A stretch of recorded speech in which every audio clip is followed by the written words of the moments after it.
പാറിവരുന്ന വെടിയുണ്ടകൾ നെഞ്ചോട് ചേർത്ത് മരണമടയുമ്പോൾ ഒരു നിമിഷം ആ മരണമോർത്ത് അവരുടെ കുടുംബം വീർപ്പുമുട്ടുമെങ്കിലും പിന്നീട് അവർ അഭിമാനിക്കും. ആരെയും ഭയപ്പെടാതെ അഹങ്കാരത്തോടെ നിങ്ങൾ ജീവിക്കുമ്പോൾ ഒരു നിമിഷം ആ യോദ്ധാക്കളെ കുറിച്ച് ഓർക്കണം. അവരാണ് റിയൽ ഹീറോസ്.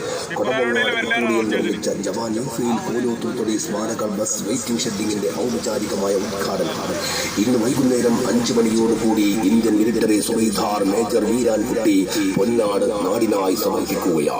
പ്രസ്തുത പരിപാടിയിൽ ചുടുപറമ്പ് ഗ്രാമപഞ്ചായത്ത് president PP Safiya, ward member Shaharban, CPM Rafeeq, CPM local committee member PK Cheekutty, Muslim League പ്രതിനിധി പാറമ്പൽ അഹമ്മദ് കുട്ടി, യൂത്ത് കോൺഗ്രസ് പ്രതിനിധി Jafin Vengamannil, CPIM Kuniyil branch secretary Hameed Pottamal തുടങ്ങിയ രാഷ്ട്രീയ സാമുദായിക നേതാക്കന്മാർ പങ്കെടുക്കുന്ന ഉദ്ഘാടന പരിപാടിയിലേക്ക് മുഴുവൻ ആളുകളെയും ഇന്ന് വൈകുന്നേരം 5 മണിയോടുകൂടി കുറ്റ്യോളി കൊടമങ്ങാട്ടിലേക്ക് സ്വാഗതം ചെയ്യുകയാണ്, ക്ഷണിക്കുകയാണ്.